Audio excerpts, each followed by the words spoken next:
Legenda Tangkuban Perahu, cinta yang berujung petaka. Di tanah Pasundan, di antara hutan hijau dan gunung menjulang, ada satu kisah lama yang masih berbisik di telinga angin dan berbisik di hati orang-orang tua, kisah tentang cinta, takdir, dan sebuah kapal terbalik yang menjelma jadi gunung. Awal mula, cinta yang hilang. Dahulu kala, hiduplah seorang perempuan cantik bernama Dayang Sumbe. Ia bukan perempuan biasa, kecantikannya bisa membuat bulan malu dan kecerdasannya setajam mata pisau. Namun, ada satu kelemahannya, ia mudah bosan dan kadang malas. Suatu hari, ketika sedang menelun di pondoknya, gulungan benangnya jatuh ke tanah. Dengan malas ia berseru, "Siapapun yang mengambilkan benangku, kalau laki-laki, akan kujadikan suami." Tak disangka, yang datang mengambilkan benang itu bukan manusia, melainkan seekor anjing hitam bernama Tumang. Tapi Tumang bukan anjing sembarangan, ia adalah titisan dewa, dengan segala keanehan takdir.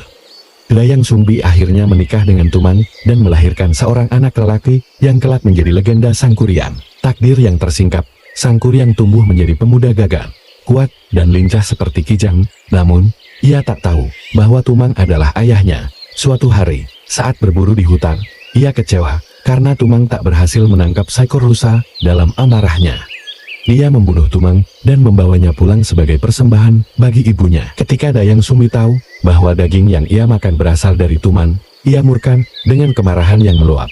Ia mengusir Sangkuriang jauh dari rumahnya. Bertahun-tahun berlalu, Sangkuriang mengembara, menaklukkan hutan, menantang lautan, dan menjadi seorang lelaki kuat yang ditakuti.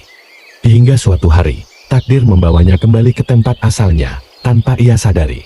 Cinta terlarang. Di desa itu, Sangkuriang bertemu seorang perempuan cantik, yang wajahnya seperti bulan purnama di langit malam. Tanpa sadar, ia jatuh cinta. Perempuan itu adalah Dayang Sumbi, berkat berkah para dewa. Wajahnya tetap muda, seakan waktu tak menyentuhnya.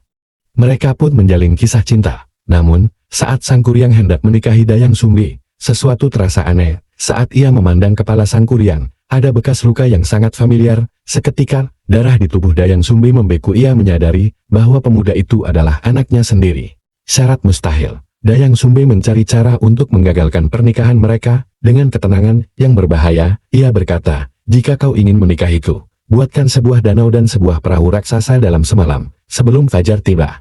Sangkuriang, yang merasa tertantang, menerima permintaan itu. Ia memanggil pasukan makhluk gaib dan mulai bekerja. Tanah digali, sungai dibendung, dan sebentar lagi danau hampir selesai. Perahu besar pun mulai terbentuk. Melihat ini, Dayang Sumbi panik. Jika Sangkuriang berhasil, maka takdir akan berbelok ke arah yang mengerikan. Dengan cepat, ia meminta para dewa untuk membantunya. Akhir yang tragis, saat pekerjaan Sangkuriang hampir selesai, Dayang Sumbi membentangkan kain sutra putih di langit timur. Cahaya merah mulai memancar, seolah-olah fajar telah menyingsing. Ayam pun berkokok, dan para makhluk gaib yang membantu Sangkuriang lari ketakutan, mengira hari sudah pagi. Melihat rencananya gagal, Sangkuriang marah. Dalam kemarahannya, ia menendang perahu raksasa yang hampir selesai. Perahu itu terbalik, dan seketika berubah menjadi gunung, yang sekarang dikenal sebagai Gunung Tangkuban Perahu. Sejak saat itu, gunung itu berdiri diam. Menjadi saksi bisu kisah cinta yang tak bisa bersatu, sebuah legenda yang terus diceritakan dari generasi ke generasi. Itulah kisah Tangkuban Perahu, di mana cinta berubah menjadi kutukan, dan kemarahan menjadi gunung, sampai sekarang. Jika kau melihat puncaknya yang mirip perahu terbalik, ingatlah bahwa itu adalah jejak seorang pemuda yang cintanya ditolak oleh takdir. Terima kasih sudah menonton.